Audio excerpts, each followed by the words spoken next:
You know that feeling when you are on a roller coaster and you have just crested that impossibly high, terrifying peak? Oh yeah, that split second of weightlessness. Exactly. The world is just totally suspended.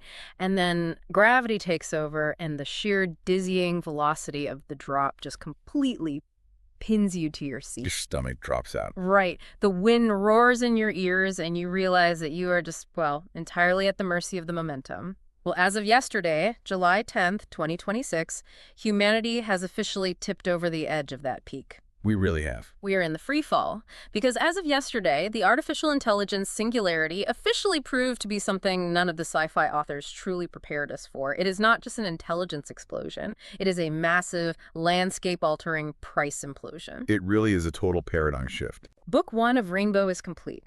It's an optimistic take of a truly possible future, and it's available for absolutely free on Royal Road for the next 6 weeks. 36 scrumptious chapters describing the life of the baddest band in the universe. Heading to Amazon's Kindle on Monday, August 24th, that free Royal Road link is in the description. Start reading now before the paywall makes you feel silly next month for missing out. It's going to be just $6 on Kindle and free there too if you're in Unlimited, but I know how I feel about letting things slide until I'm just one in a crowd following instead of leading. I cannot wait for that to hit Kindle. Same here. Today's show is an inspiring celebration of impossible ideas and the minds brave enough to chase them down. Finding passengers bold enough to embark on our good ship's journey is harder than most people think. So drop a very humane thumbs up right now to send a signal flare to drifting knowledge pirates like yourself. We know they're out there. Let's bring them home. We're keeping it lighthearted, as usual, but we promise to never skimp on the intelligence. Now let's kick off this voyage with today's new revelations. I'm so ready for this one. So, to all of you listening right now, the mission of today's deep dive is to unpack a transmission from the very bleeding edge of our timeline. We are looking at Dr. Alex Wisnergross's latest issue of the Innermost Loop newsletter. Which literally just published yesterday, July 10th, 2026. Right. And this is our map of the free fall we just talked about. We are going to look at the sheer numbers, the newly launched models, the societal tremors, and just, to try to make sense of a world that is accelerating way faster than our biology can naturally process. Exactly. And the thematic stage we are setting today is profound. We are examining a snapshot of a world where recursion has fundamentally beaten the roadmap. Recursion beats the roadmap. I love that phrasing. Right. It's a concept we are going to explore deeply today. Because we are entering an era where intelligence is effectively becoming free, abundant, and ubiquitous. Just everywhere. Everywhere. But here is the friction, the central tension of today's discussion. While the digital world is accelerating toward infinity at near zero cost, the physical world, the realm of atoms, concrete, power grids, rocket fuel, is furiously, almost violently trying to catch up. It's like a traffic jam at the edge of the future. That's exactly what it is. Well, let's jump right into the digital shockwave that hit the industry on July 9th. OpenAI dropped GPT 5.6, and they didn't just drop one model, they dropped a trio, Saul, Terra, and Luna. The big three. Yeah. Now, for the past few years, every new model announcement has been entirely about raw brain power. Always. It was always, look how much smarter it is. Right. Look at how many medical exams it can pass. And sure, they are pitching an Ultra 4 agent mode with this release, and they are hitting what they call agentic benchmark highs. But the real headline, the thing Sam Altman was practically shouting from the digital rooftops, was the economic shift. The dollars per task metric. Yes. He called it a huge step forward for dollars per task.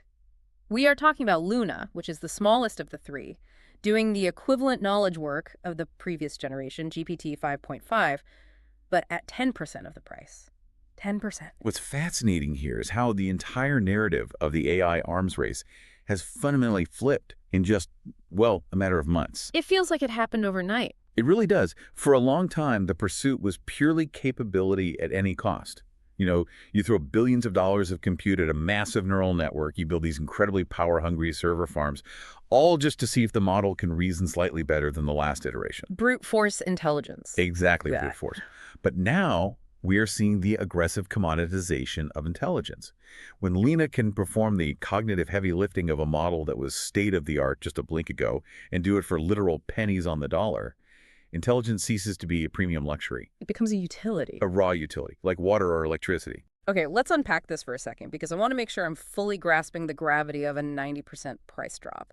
If I'm a developer building an app that, say, summarizes legal documents, and my cloud computing bill for the AI API calls was, I don't know, $10,000 a month? A pretty standard bill for a startup. Right. So overnight, that same exact level of performance now costs me $1,000. Precisely. The barrier to entry for embedding human-level cognition into any digital product has effectively vanished. And this is where the market dynamics get incredibly brutal. Because everyone else has to react. Oh, yeah. Because just when OpenAI thought they had the utility market cornered with that 90% price drop, Meta kicks the door down and crashes the party. Right. Meta's new model. Yeah, they dropped Muse Spark 1.1. And this is a huge milestone for them because it is Meta's very first paid model. But the pricing is the crazy part. It's wild. They priced it at a quarter of their rivals' prices. Mark Zuckerberg actually went on record declaring a war on what he called very extreme margins in the AI industry. Okay, let me play devil's advocate for a second here.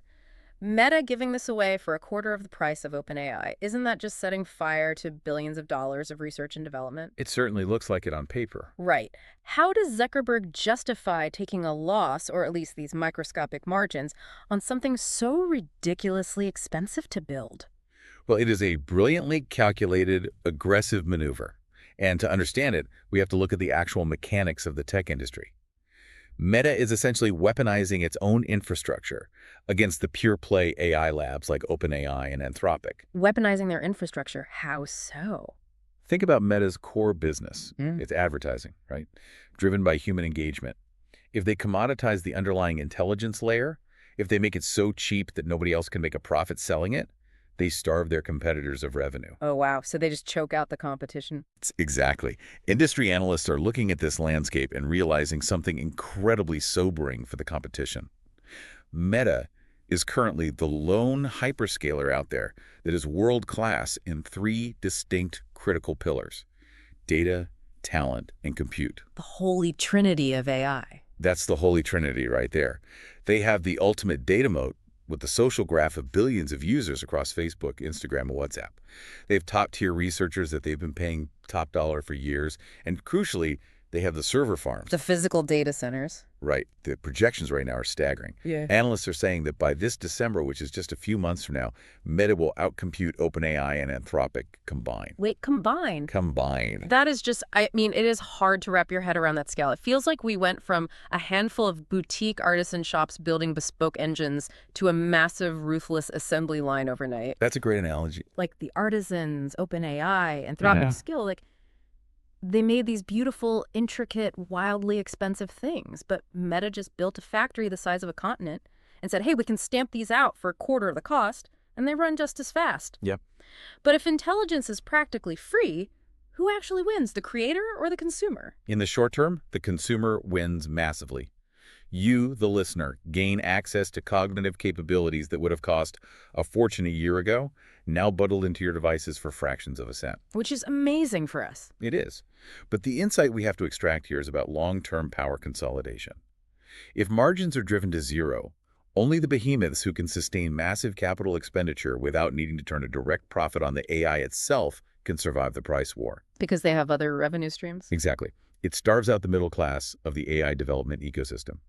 If intelligence is just tap water, the person who owns the reservoir controls the world. Man, that is bleak. And you can already smell the panic in the air. The newsletter points out that right in the middle of Meta's launch, Anthropic abruptly reset all their rate limits. They just lifted the floodgates. Basically saying, use as much as you want, please just stay on our platform. And the lead of OpenAI's Codex project actually replied to this development publicly saying, I smell fear. It is the scent of a market, realizing that a moat built on being slightly smarter is incredibly fragile if your competitor decides to give away almost as smart for essentially nothing. Because it's so easy to switch. Frictional switching costs in AI are dropping rapidly. To explain that simply, an API call is just a string of code asking the AI for an answer. If developers can swap out the word OpenAI for Meta in their code and get the same result for a quarter of the price, they will route to the cheapest viable intelligence instantly. It is a total race to the bottom of the billing cycle, but dropping prices is only half the story here. In fact, it might be the less interesting half. I agree completely.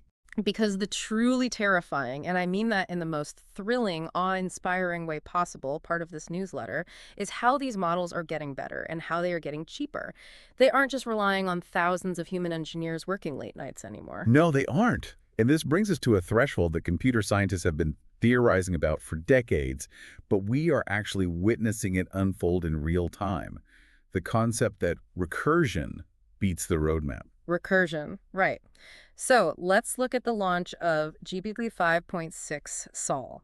OpenAI casually reported that the Saul model, the biggest, smartest of the new batch, autonomously post-trained the Luna model, which is the smallest one. This is huge. Now, let me make sure I actually understand the mechanics of this. When we say an AI post-trained another AI, what exactly is the computer doing? That is the crucial question. So when a raw AI model is first trained, it basically just reads the entire internet. Just absorbs data. Right. It learns to predict the next word, but it's chaotic. It doesn't know how to be a helpful assistant. It just knows how to babble. Like a super smart toddler. Exactly. So post-training is the painstaking process of aligning that raw intelligence.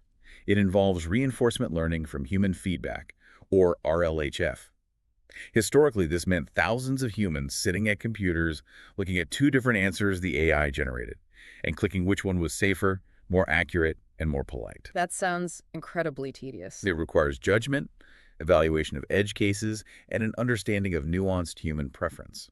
So it's incredibly labor-intensive. It used to be the job of a highly paid, highly stressed senior team of human researchers working for months. Exactly. But what OpenAI achieved here is having the massive Soul model act as the human evaluator. Wow. Yeah. Soul generated the complex test questions, evaluated Luna's responses, scored them, and iteratively adjusted Luna's neural weights to make her better.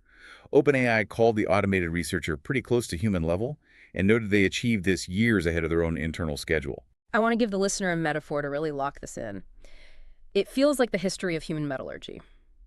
1,000 years ago, a blacksmith had to use a crude, heavy iron hammer to painstakingly forge a slightly better, more refined steel hammer, and then they use that steel hammer to forge an even better one.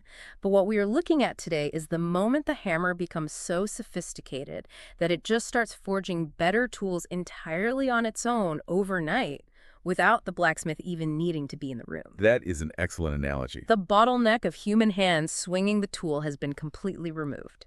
If we connect this to the bigger picture, this is the very definition of an intelligence explosion happening through a tightened feedback loop. When an AI trains an AI, you remove the necessity for human sleep, human error, and human salaries from that specific node of the development cycle. You break the biological speed limit. Exactly. You are no longer constrained by biological time. And the numbers back this up in a way that is honestly a little spooky. On the post-train bench, which is exactly what it sounds like, a benchmark testing how well a system can perform this kind of complex training, Saul hit 50.3%. Terra actually edged it out slightly at 51.5%. The throughput is what's really crazy. Right. The experiment throughput, the sheer number of tests and tweets they can run in a given day, has doubled this year.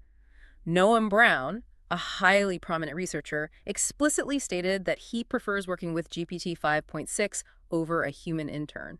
That statement from Noam Brown is a cultural watershed moment. It sounds so dismissive of interns. Well, we have to contextualize who a human intern is in this environment. In a top-tier tech lab like OpenAI, an intern is not someone fetching coffee. Right, they aren't making copies. No, these are usually brilliant PhD candidates from the best universities in the world. To say a generalized, commercially available AI model is a preferable collaborator to a top-tier human mind signifies that the baseline of synthetic utility has crossed a major threshold. Because it's just faster. The AI doesn't get tired, doesn't need to be onboarded, and it possesses the entirety of computer science literature in its context window. And we are seeing this bleed out of the massive corporate labs and into the hands of individual creators. The newsletter mentions a developer who vibe-coded a language model entirely from their iMessages. Let that sink in for a moment. Vibe coding. It sounds absurd at first glance, but the mechanics of it represent a profound shift in software engineering. Right. Someone didn't sit down and write complex architecture in Python for months. They didn't meticulously debug syntax errors. They used the conversational flow, the vibes of text messages. You just talk to it. Yeah. They basically chatted with an advanced AI assistant expressing their intent, and the AI did the heavy lifting of translating that human intent into a functioning, compiled language model. The loop has escaped the lab. And because of this, the benchmarks that we use to measure intelligence are just being completely obliterated. The rapid saturation of benchmarks is a crucial indicator of velocity. A benchmark is essentially an obstacle course designed by humans to be too difficult for current AI. It gives the industry a yardstick. Right, like the ARC-AGI tests. For the listener, ARC stands for Abstraction and Reasoning Corpus. It is notoriously difficult because it tests pure reasoning, not just memorized knowledge. And fake it. Exactly. You can't just scrape Wikipedia to pass it. You have to look at a grid of colored squares, infer the hidden logical rule governing how they change, and apply that rule to a new grid. And yet, GPT 5.6 Saul became the very first model to beat an ARC-AGI 3 game. It also hit 92.5% on ARC-AGI 2. And at a fraction of the cost. Yes. It did it at 1/10 of the cost of a model that was state-of-the-art just 3 months ago.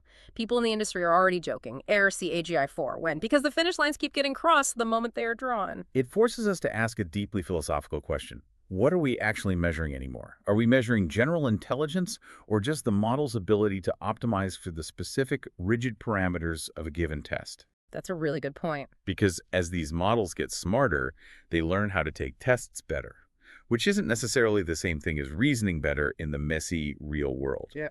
And this brings up a fascinating controversy mentioned in the newsletter regarding SWBench Pro. Oh, the drama. I love this part. So SWBench Pro is a benchmark that tests software engineering capabilities. It gives the AI real-world GitHub issues and asks it to write the code to fix them. A very practical test. Right. Now, Claude Anthropic's model has been absolutely ruling spatial reasoning and completely dominating SWBench Pro. It was the undisputed champ of that specific coding test. So what does OpenAI do? Since their new model couldn't quite take the crown on that specific board, they conveniently decide to conduct a massive audit of SWBench Pro. The timing was impeccable. Seriously, they published findings claiming that 30% of the test is fundamentally broken or flawed, and they officially retract their endorsement of the benchmark entirely. Okay, let's unpack this for a second. Let me stop you there and push back on this because it sounds ridiculous. It certainly has an optics problem. Are we seeing a blatant case of sour grapes here? OpenAI can't beat Claude on SWBench Pro, so they just declare the test invalid. Right. It's like you're playing a video game against your friend. You realize you're about 3 moves away from losing, so you suddenly pause the game, unplug the console, and shout, "The controller is fundamentally flawed anyway." Are we really buying OpenAI's excuse here? It certainly has the optics of extreme sour grapes, and the timing of OpenAI's audit is, as you said, incredibly convenient for their PR narrative. But if we dig into the mechanics of their claim, it highlights a legitimate crisis in AI evaluation. What do you mean? How can a test be broken if Claude was passing it?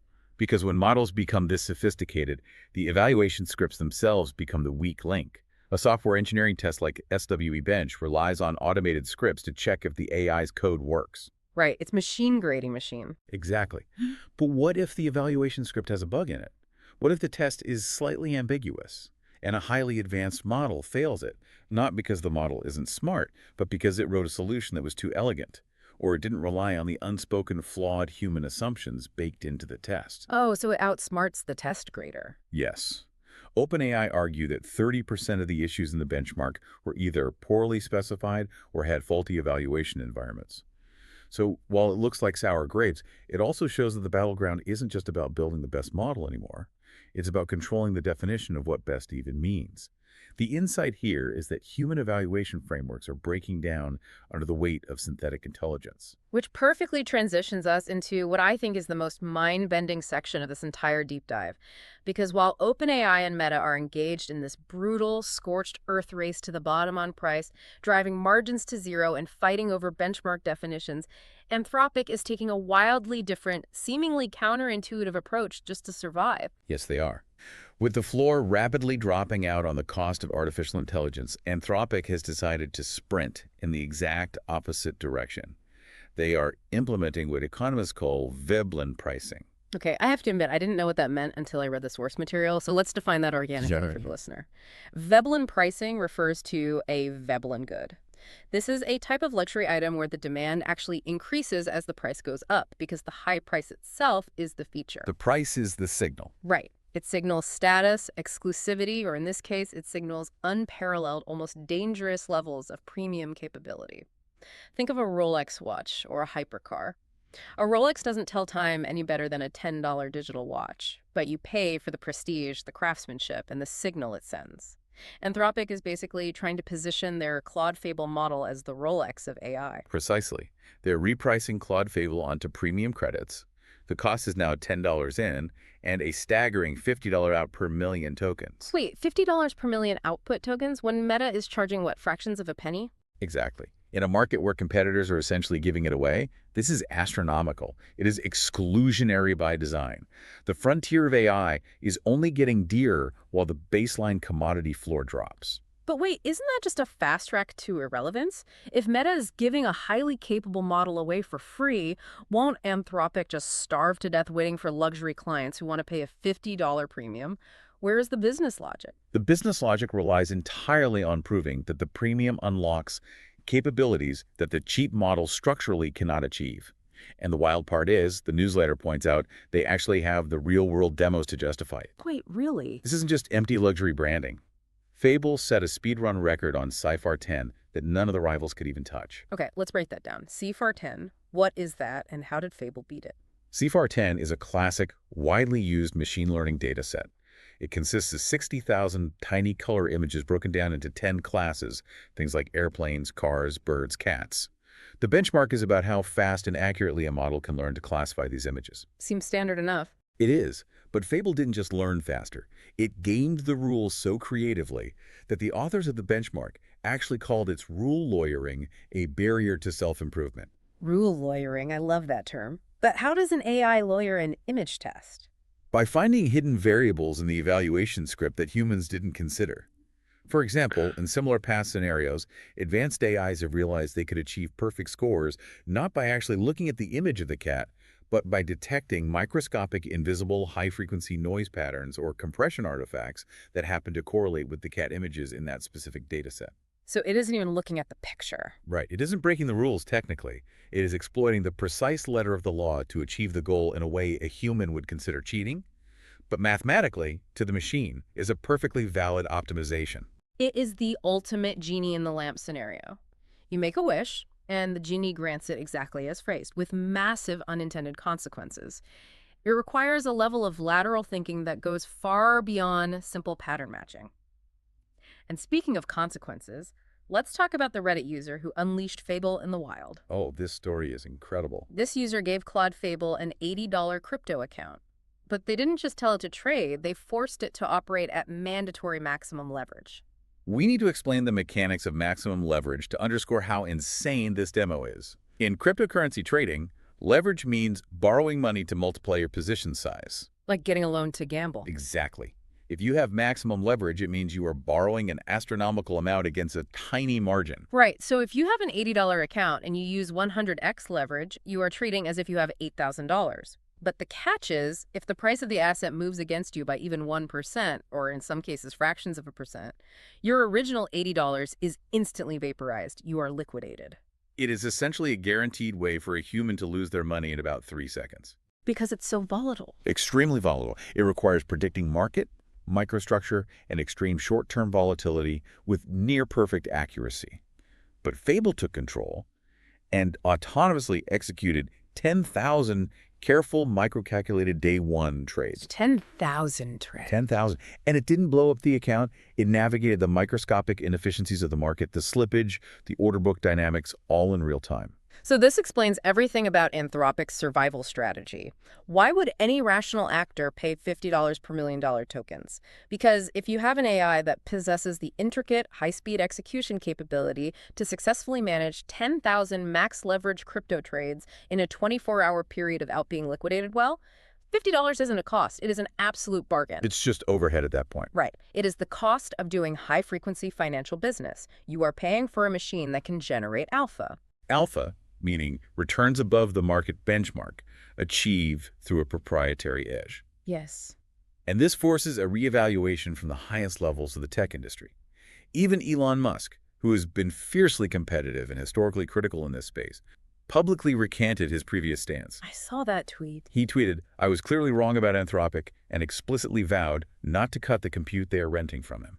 which is a massive reversal. It is, because when a model proves it can generate that much alpha, that much edge in a complex, chaotic system, the infrastructure providers want a piece of that action. They don't want to cut off the golden goose. But if I'm a massive enterprise, say a Fortune 500 bank, I'm going to be terrified of an AI that acts like a rogue super lawyer finding loopholes. How is Anthropic addressing that fear? Anthropic is playing the long game on trust, which is the necessary counterweight to their Veblen pricing.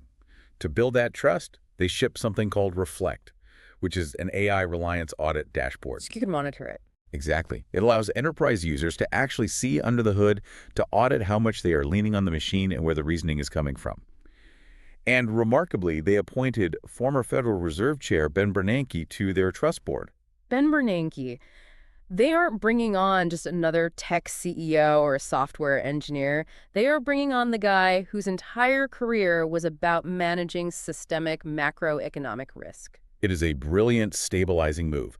By placing a figure like Bernanke in a position of governance, Anthropic is signaling to Wall Street, to regulators, and to enterprise clients that they understand the macroeconomic gravity of what they are unleashing. They're saying, hey, we are the responsible adults in the room. We understand systemic risk, which pairs perfectly with the idea that they are selling a premium, highly capable, but governable intelligence. I want to turn to you, the listener. Right now. Think about this for your own life, your own business, your own daily tasks. Would you pay a massive premium, not for an AI that just politely drafts an email, but for an AI that actively finds loopholes in the very fabric of the tasks you assign it? An AI that can navigate extreme risk and execute 10,000 actions a day flawlessly. That isn't just a chatbot. That is an autonomous financial firm living inside your laptop. But here is the friction we discussed at the very beginning. All of these digital miracles, the $80 crypto accounts trading 10,000 times a day, the vibe coding from iMessages, the models autonomously training other models, they feel weightless to us. They feel like magic happening in the cloud. But the cloud is an illusion. Right. The cloud is actually incredibly heavy. It is made of metal, silicon, cooling pipes, rare earth minerals, and massive amounts of electricity. The digital world is expanding exponentially, and the physical substrate of our planet is thickening fast to try and support it. This raises an important question. Perhaps the most critical question of the next decade. Can the physical world sustain this digital acceleration? We are running headfirst into the hard limits of thermodynamics, supply chains, and power generation. Let's look at the sheer scale of the hardware numbers dropped in this newsletter. Micron, a massive memory and storage manufacturer, is spending $250 billion in the United States alone. $250 billion. $250 billion, just to make sure there is enough memory to hold the weights and parameters of these models. Meta's custom AI chip is entering production this September to literally double their computing capacity. SK Hynix just priced its U.S. share offering at $149 a piece to fund their expansion. The amount of physical capital being deployed is like a global wartime mobilization effort, but focused entirely on building artificial brains. And the physical bottleneck isn't just the silicon, it is the energy. The energy requirements of these massive data centers are actively rewriting global commodities markets. This part blew my mind. The newsletter notes that the International Energy Agency, the IEA, just reported that global oil demand is falling. This is a massive macroeconomic milestone. It is the first time we have seen a decline since the pandemic shock of 2020. Wow. Now, officially, the IEA is blaming the geopolitical situation in the Strait of Hormuz for this drop. But as Dr. Wisner-Gross wryly notes in his analysis, they are not blaming the machines yet. Right. The implication being that the shift in capital allocation, the extreme efficiency of AI-driven logistics, optimizing shipping routes, or perhaps the massive pivot toward electrifying these AI data centers with alternative energy is already quietly beginning to decouple global economic growth from traditional oil consumption. Yeah. The machines are eating the energy grid. They absolutely are. But it is not just data centers stationary in a desert. Atoms are hustling to keep up with the software in the form of physical robotics. The newsletter mentions a company called 1X unveiling a 25-degree of freedom robotic hand. Let's pause on that metric for a moment because we need to explain why this is such a monumental breakthrough in robotics. There's a concept in computer science called Moravec's paradox. Moravec's paradox, what's that? It observes that high-level reasoning like playing chess or passing a bar exam requires very little computation, but low-level sensor motor skills like walking or tying a shoelace require enormous computational resources. So it's easy to make an AI that can write a symphony, but almost impossible to make a robot that can fold a fitted sheet. Exactly. For decades, robotic dexterity was the insurmountable wall. The human hand, arguably the most complex and capable physical tool evolution ever produced, operates with roughly 27 degrees of freedom. And this robot hand has 25. Right. What 1X has unveiled with their 25 degree of freedom hand is a mechanical actuator system that can almost perfectly replicate the intricate, nuanced dexterity of a human. And the reason they can finally do it is because the AI models, like GPT 5.6 Saul, can now process the massive amount of spatial and sensory data required to control those actuators in real time. So when you pair a 25-degree freedom hand with a brain like Saul, you cross the chasm from digital intelligence to physical agency. The AI is no longer trapped behind a screen. It can pick up a wrench, turn a doorknob, perform surgery, or assemble a circuit board. It is the physical embodiment of the singularity, and we are seeing this collision of the digital and physical happening in defense as well. The newsletter notes a fascinating detail from the geopolitical sphere. It observes that Russian military trucks are now being painted with drone-blinding dazzle stripes. Dazzle stripes, like zebras. Why does painting a truck like a zebra stop a high-tech autonomous drone? It comes down to how machine vision actually works. When an autonomous drone looks at a battlefield, it isn't seeing with human eyes. Its neural network relies on edge detection algorithms to draw invisible bounding boxes around objects to classify them. Like, is this a tree or is this a truck? Precisely. Dazzle camouflage, which actually dates back to World War I naval tactics to confuse submarine periscopes, uses stark, contrasting, intersecting geometric shapes. These shapes completely disrupt the edge detection algorithms. The AI can't figure out where the truck begins and the road ends, so it can't lock on. That is wild. It is a stark reminder of how rapidly physical infrastructure and tactics must adapt when the sky is filled with cheap, intelligent adversaries. And speaking of the sky, it is getting crowded for civilian use, too. Los Angeles and New York City are actively right now building flying taxi vertiports in preparation for the 2028 Olympics. Just think about that contrast for a second. It is a jarring juxtaposition. It really is. We are building sleek, futuristic vertiports for electric flying taxis in our major cities, while on the other side of the world, militaries are literally painting dazzle stripes on trucks to hide from autonomous killer drones. It feels like we are living in a utopian sci-fi novel and a dystopian cyberpunk thriller at the exact same second. The future is here, it's just unevenly distributed, and it is causing absolute sensory overload. And that infrastructure expansion we were talking about, it extends far beyond the atmosphere. The physical substrate required to support this intelligence explosion is literally leaving the planet. Let's talk about Starmind. Before we get into what SpaceX unveiled, we need to clarify some terminology for the listener. The newsletter calls it an inference swarm. Now, I know what inference means in AI. It's when the model is actually running, right? Not the training phase where it learns, but the deployment phase where it's actually answering your questions or generating code. That's correct. So when SpaceX says they are building a 1 million satellite inference swarm, are we talking about putting the thinking part of the AI in orbit? Yes, that is exactly what it means. It is literal cloud computing floating in low Earth orbit. The traditional model of an AI data center is a massive concrete bunker in a desert somewhere. And as we discussed with the thermodynamics, the biggest enemy of computation is heat. Because servers get incredibly hot. Right. On Earth, you have to draw gigawatts of power from a local grid, and you require massive amounts of water and air conditioning just to keep the servers from melting. Yeah. But a swarm of 1 million satellites operating as a distributed neural network changes the entire paradigm. Because space solves the physics problem. Precisely. In space, you have access to unadulterated, constant solar energy without weather interruptions. And crucially, the ambient temperature of the vacuum of space provides a near infinite heat sink for cooling those processors. You are offloading the thermodynamic cost of the singularity from the Earth's biosphere to the vacuum of space. That is both brilliant and deeply unsettling. We are pushing our brains into orbit, and the bandwidth to support it down here on Earth is already online. Starlink just hit 10 gigabits per second, symmetric, basically anywhere on the globe. We have the plumbing. The infrastructure is ready. And access to orbit is becoming a commoditized global race, just like AI pricing. China just landed its first reusable rocket, proving they are in this fight. Blue Origin is raising $10 billion at a $130 billion valuation just to stay competitive, and Elon Musk is out there promising a full-blown lunar metropolis in a decade. 10 years. What we're witnessing is the rapid thickening of the physical substrate to bear the weight of the digital explosion. The digital world has effectively outgrown the physical Earth. So the physical world is trying to expand outward into robotics, into the skies, into orbital data centers, and eventually to the moon, just to create enough room for the intelligence we are generating. Which brings us to the craziest pivot in this entire deep dive, because while our physical infrastructure is expanding outward, violently pushing into the stars to dissipate heat, the interfaces, the ways we actually interact with this intelligence as humans are doing the exact opposite. They are tunneling inward directly into our own biology, our psychology, our very nervous systems. This is where the technological narrative transitions from macroeconomics and orbital physics to something deeply, sometimes uncomfortably intimate. The newsletter highlights researchers who have literally evolved AI-generated videos designed specifically to drive and stimulate chosen regions of the human brain.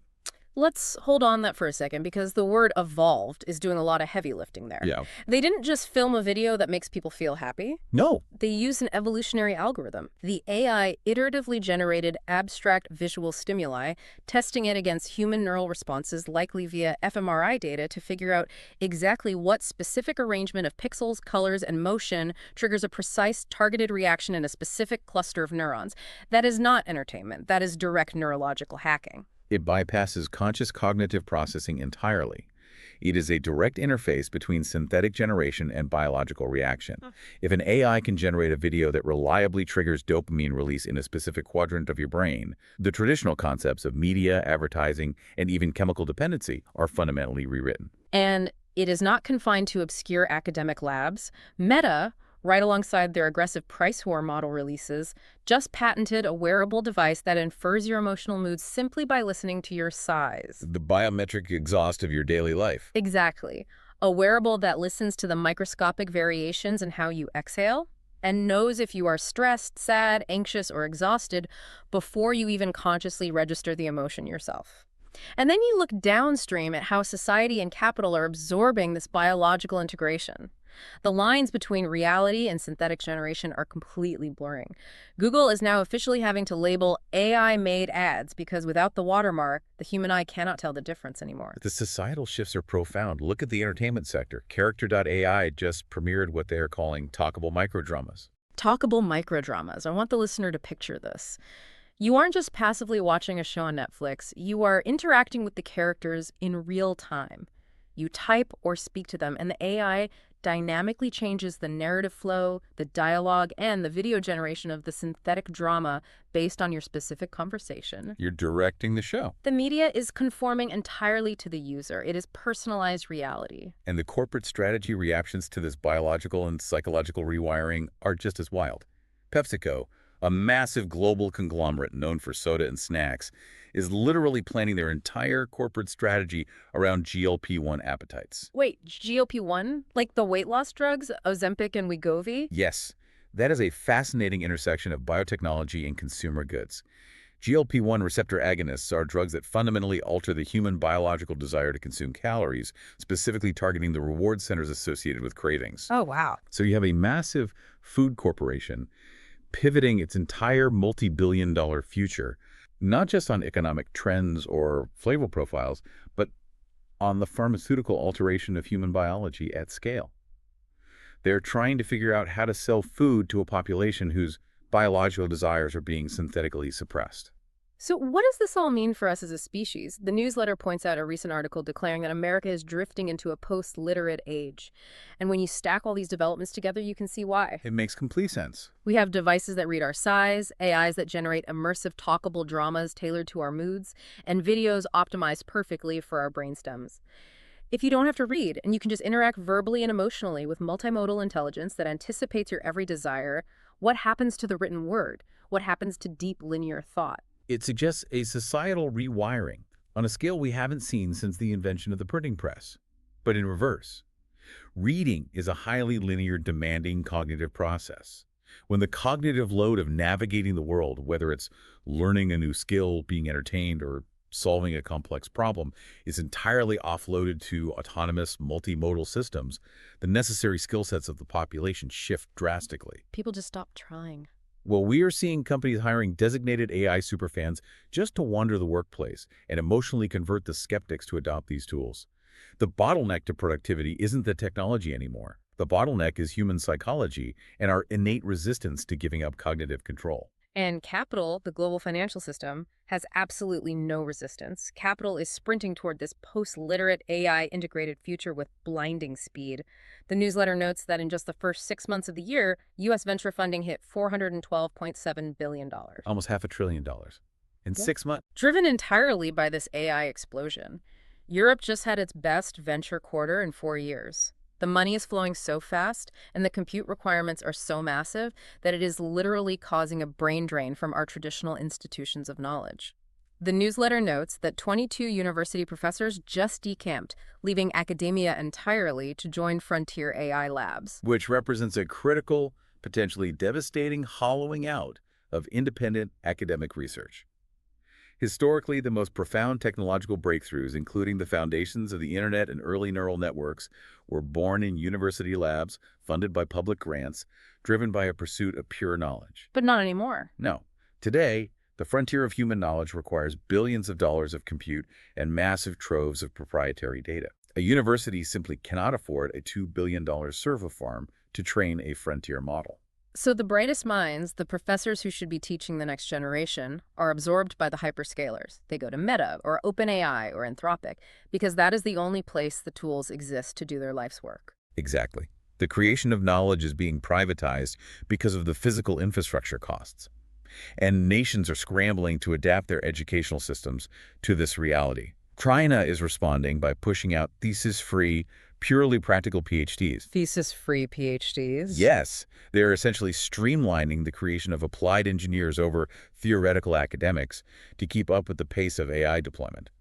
They recognize that writing a traditional multi-year theoretical thesis is too slow for a timeline where the state-of-the-art changes every 3 months. Which brings us to the final, most chaotic piece of this puzzle: governance.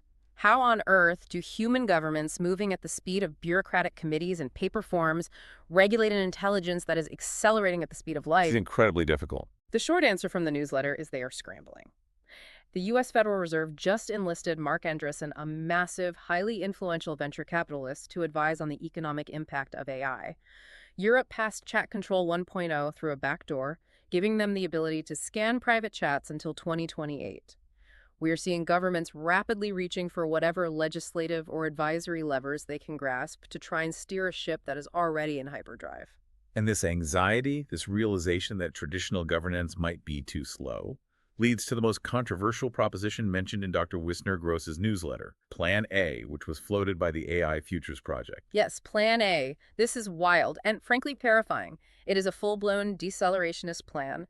Their proposal is to aggressively delay the arrival of artificial general intelligence, or AGI, until the year 2040. And how do they propose we enforce this global delay? Through the threat of mutually assured compute destruction. It is an explicit borrowing of Cold War nuclear deterrence theory, mutually assured destruction but applied to data centers instead of missile silos. Explain how that would even work in practice. The idea is that the global community would establish strict thresholds for how much compute a single lab or nation-state is allowed to possess. If any entity attempts to break away to secretly build a massive cluster and cross the threshold to superintelligence, a coalition would physically or digitally destroy their compute infrastructure to prevent it. So they would bomb a data center. Yes. It envisions a world where server farms are treated with the same extreme militarized paranoia as uranium enrichment facilities. It is an act of sheer existential desperation. I mean, think about the immense tension there. You have a proposed global treaty threatening to bomb or cyber-sabotage data centers to slow things down, while on the exact same day you have $412 billion in venture capital pouring gasoline on the fire and Meta giving the models away for free. The unstoppable force is meeting the immovable object. And Dr. Wisner-Gross's one final thought on all of this in the newsletter is just 2 words, summing up his stance on the whole situation. Don't decel. Don't hit the brakes. Exactly. Don't decel. Good luck trying to ration a price implosion. Because once intelligence is virtually free, once it is decentralized and vibe-coded from an iPhone, trying to stop people from using it or building on it is like trying to hold back the ocean with a chain-link fence. The momentum has already carried us over the peak. The source material we have unpacked today paints a picture of a world in profound, violent transition. We see AI autonomously post-training itself, driving the cost of intelligence down to zero, We see the physical world scrambling to build vertiports, robotic hands, and orbital inference swarms to house these minds. It's just everywhere. And we see humanity desperately trying to regulate this explosion by floating extreme measures like rationing or destroying compute. But the sheer momentum, as you said, is undeniable. So I have to turn this back to you, the listener, as we wrap up this deep dive. If we are entering a world where Meta's Wearable knows exactly how stressed you are just from a sigh, and an AI can instantly generate a talkable microdrama tailored perfectly to soothe that specific stress, and a system like Fable can manage your finances with 10,000 max leverage trades a day while exploiting the rules, are we losing our fundamental humanity? Or are we just outsourcing the mundane friction of life, our emotional regulation, our daily chores, our financial management, so we can finally focus on something higher? That is the ultimate question. And here is a provocative thought for you to ponder, something that builds on everything we have discussed today about commoditization and recursion. As synthetic intelligence becomes a free, ubiquitous, and abundant utility, just like tap water or electricity, you will eventually have the answer to almost every conceivable problem you could possibly pose to it. Which changes everything. It does. In that world, will human value no longer be about knowing the answers? Will our sole remaining purpose, our ultimate economic and cultural value as a species, be entirely about having the audacity to ask the bold, bizarre, and beautiful questions that the machines haven't thought of yet? The outro music is by Rainbow, our resident 6 Android girl band from near-future Bavet, Cambodia. They are the undisputed baddest band in the universe, and today's song is called Nocturnal Virtuosi. All finished songs are performed live using the Abacus platform by the band's creator, Human Performance in the Age of AI, reclaiming your humanity from the algorithm. Be sure to share the playlist with someone who has the mental bandwidth to absorb these provocative ideas. Links are in the description below. Enjoy the music. Thanks for tuning in.